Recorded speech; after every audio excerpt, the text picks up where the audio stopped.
What up, dudes and dudettes? I'm Pronogo.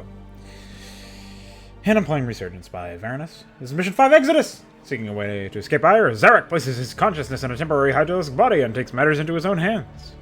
So this is an installation map as well, so we're on Ire in an installation map. I'm already confused. Why are we trying to escape? We've destroyed the leaders of the Conclave and the Dominion.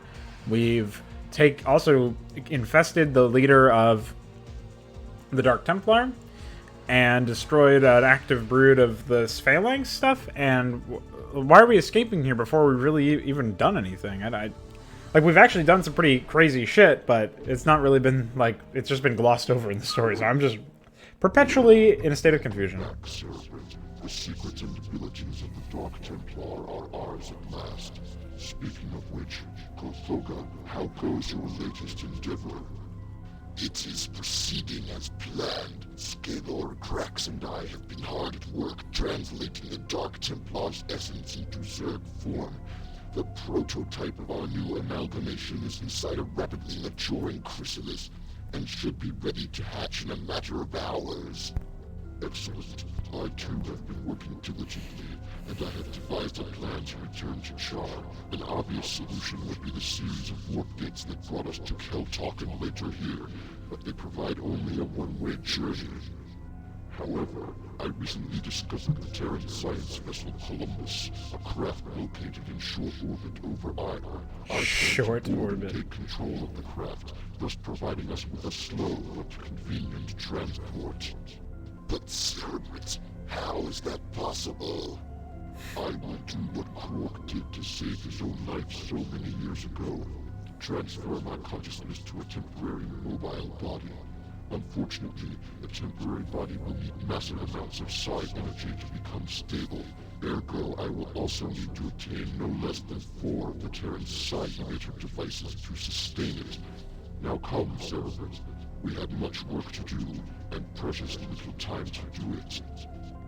It seems like it's completely unnecessary in terms of the risk required. Like, do we really have to leave immediately? Whatever, man. And then, of course, psi emitters are apparently... They're not, like, signals. They're actually sources of psi energy. Who would have known? Retrieve all 4 psi emitters before the time runs out. Zarek must survive. So hopefully a faster-paced mission in general.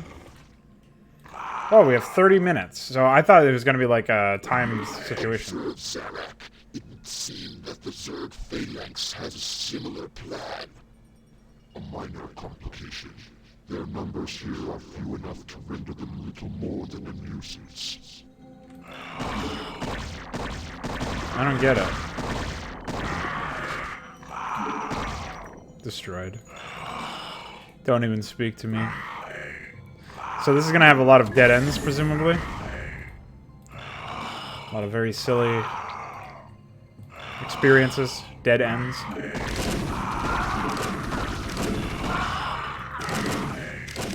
I was hoping we would round the corner and stop them from being able to see us, but alas, I was mistaken.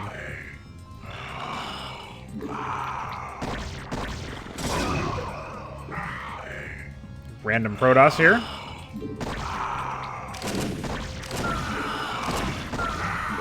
That are not... I don't know what's happening. Oh, okay. Destroyed. Store is locked. Okay, well, we'll just head up in the top left. I mean, this map is not really that big, so I can't imagine anybody... assuming it's relatively straightforward, I can't actually imagine anybody losing in any way. But, suppose we'll see. 30-minute timer. Very, very, confusing. There's, like, literally nothing to do now. Like, it went from... I mean, there was no engagement in the last mission, but at least we could do stuff.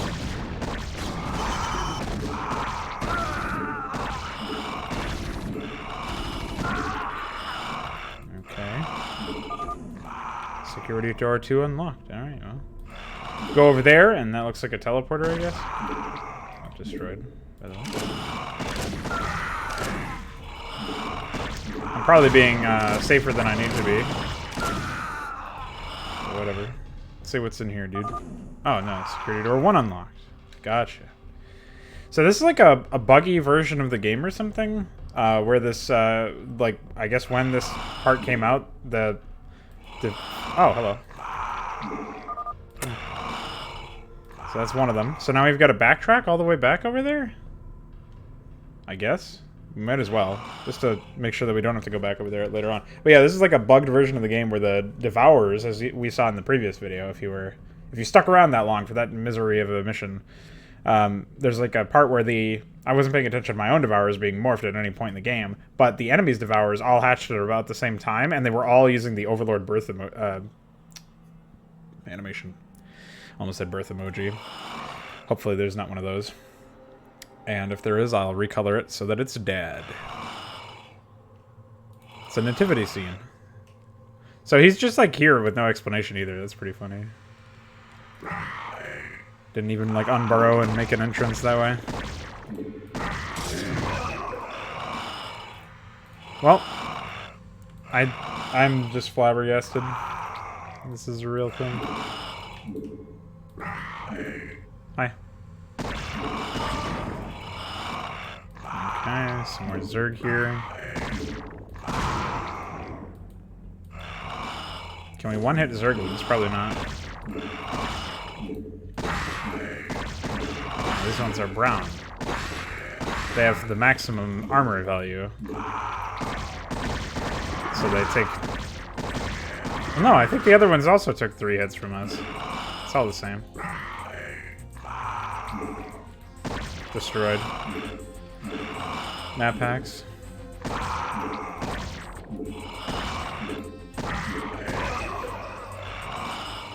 Well, we're getting there. We're almost to the area we were supposed to be at.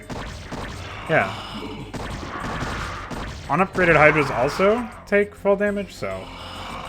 I mean, far be it for me to fucking even attempt to justify this insanity, but... Thought maybe there was some thing over there.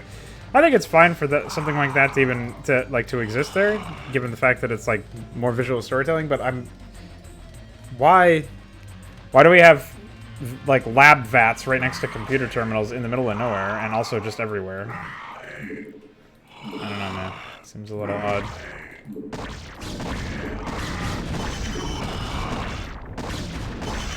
Just face tank him at this point.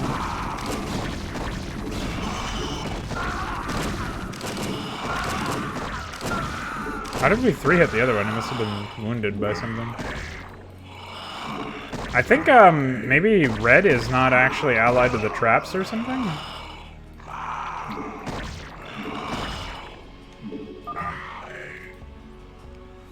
That would be very, very silly if that were the case.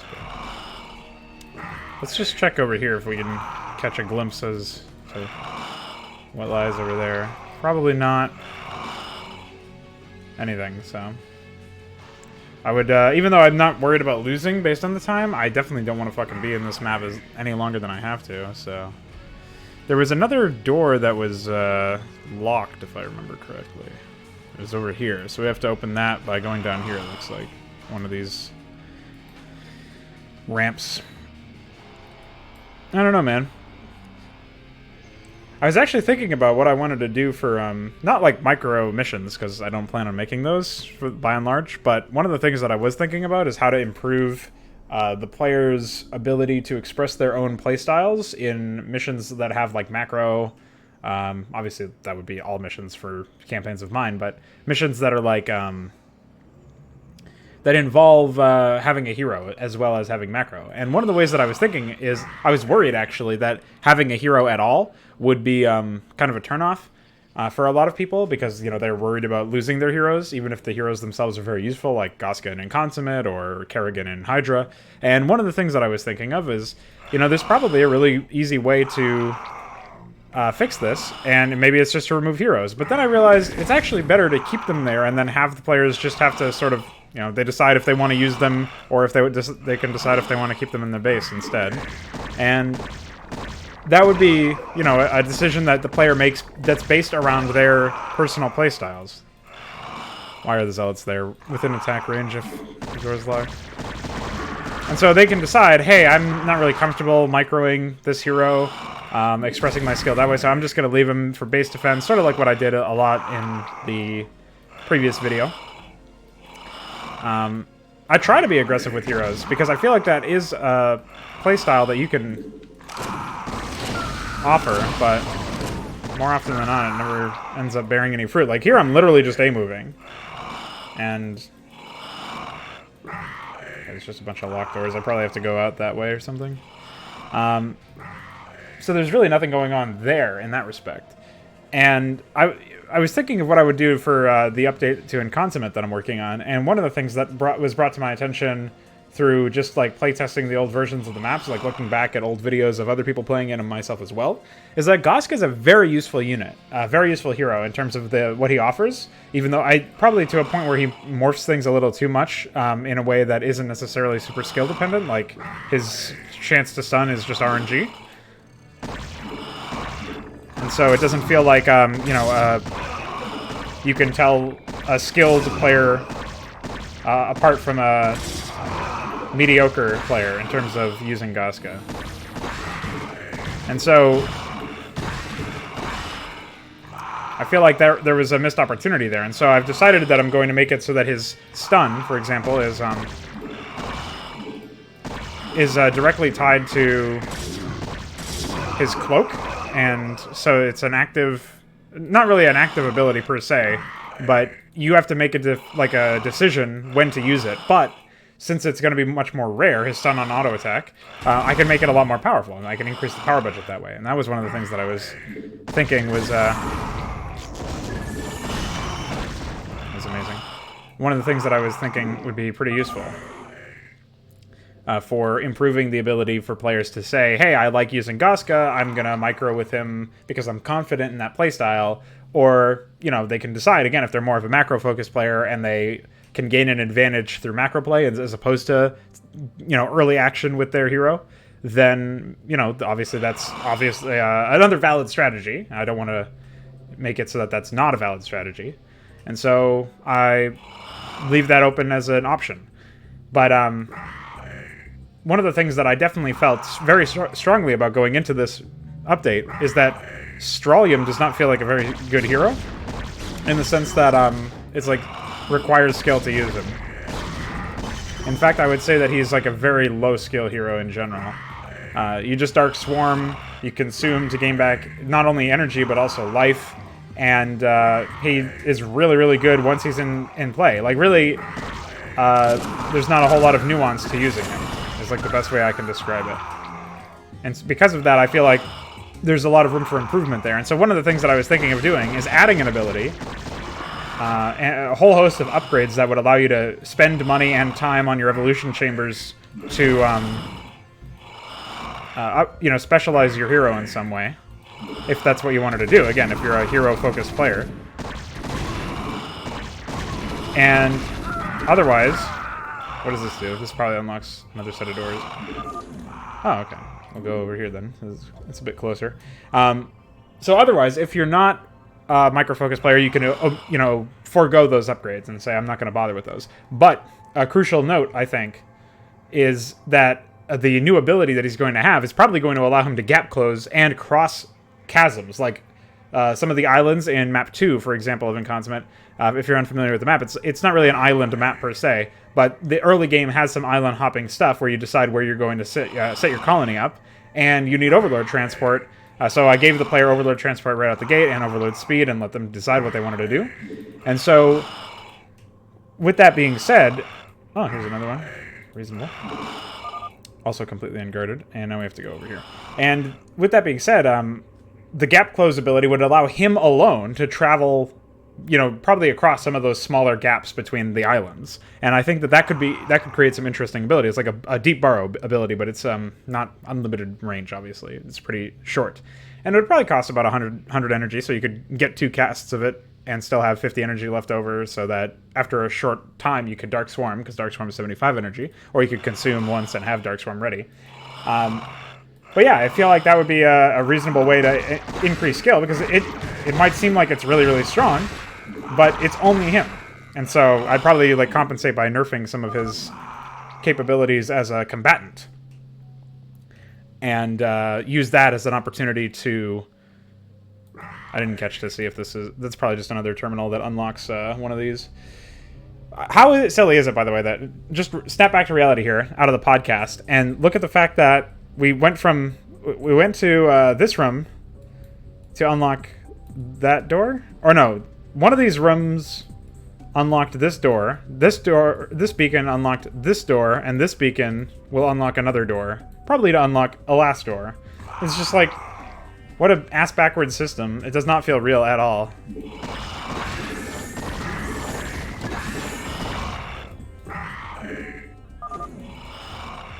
So there's going to be a beacon in here that unlocks this door, and then I think that's probably the last door in the entire complex that we haven't unlocked already, so... I don't know. One of the other things that really breaks immersion here is the fact that there's, like, nothing going on, right? Like, just the pre-placed enemies, get some triggers to center view, create map revealers, and open doors, and that's literally the entire map. Very depressing. Yeah. How did I know? So silly. So anyways, as far as I'm concerned with the hero discussion, I definitely feel like there could be a huge amount of improvement if you add some mechanical depth to heroes, and then you say, are these heroes in the right hands with the right amount of micro and care put into how they play? The following boss sequence contains custom music. Okay. A silent emitter is nearby. I can sense its energies. My ears are burning. Zarak, oh my god. What a pleasure it is to see you again. That's quite a clever disguise you're hiding behind. But I believe mine is better equipped for battle. Stand down, Krork. This vessel belongs to the forces of the Overmind. I think not, Zarak. If you want it, you will have to battle me, and to the victor go the spoils. Oh my. One edgy teenager remakes flame knives.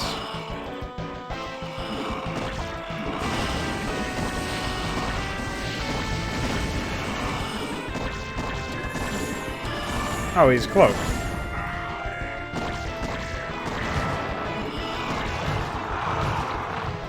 Is he also a detector? Yeah, of course he is. I didn't save before this, so this will be very embarrassing. Oh my god. Why does he just occasionally stop moving? It's so psychotic. I'm on a time limit still, so... He must have, like, no sight radius or something. This is... Look, what kind of story does this tell? Oh no, I think he loses sight of me. Nope. I got nothing, dude. I have no explanation for this behavior. I'm just gonna kill these real quick. I can probably just 1v1 him, honestly. Bye. Be warned, Cerebrate. Krork will consider this a minor setback. Rest assured we will be hearing from him again. Whatever, man. Random medic? Oh, hi.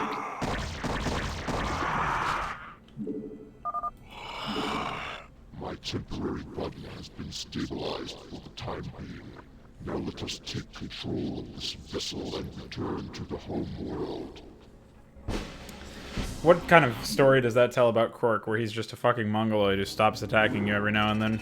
I don't even know how that behavior can possibly exist. Anubis clutch. So, to put a pin in the conversation that we were sort of starting to have there, because there was literally nothing else to talk about, one of the last things that I'll mention is... the reason why I bring up, like, examples of my stuff is because I feel like that's the easiest way to spitball off of. Like, what am I looking at as a problem with Strawham's existing kit?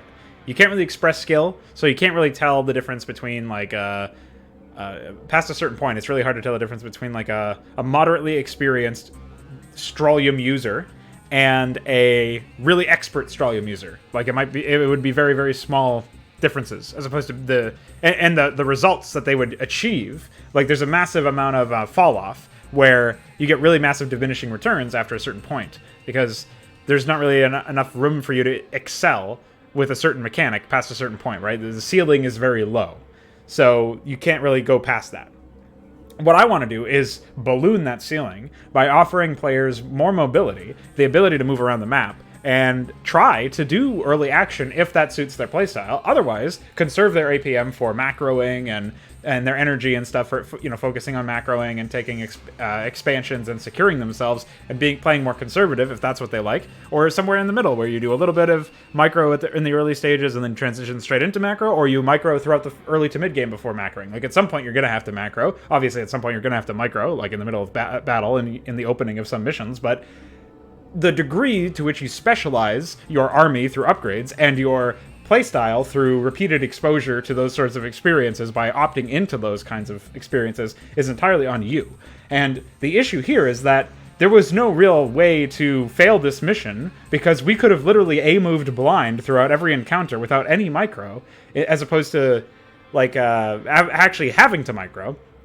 And we probably would have finished the mission faster. Like, if we just had a waypoint set up for the various areas that I went to on this map, and instead of like in the exact order, and instead of microing back and forth, we attack moved. Besides the boss battle, which I had to spin around a little bit, there was literally nothing that necessitated any micro, and so that is a pretty big like fault of the map, I would say. And there was also no effort placed into characterizing the environment as a living, breathing thing. So it's very throwaway, very filler. And one I'm surprised to see, actually, because of the fact that so much of this campaign has been filler feeling. Like, it feels like filler, but it's very, like, dense at the same time. Like, it's empty calories almost in StarCraft map form. So there you go. That's my take there. We'll be returning with this campaign in the 6th mission, so stay tuned for that.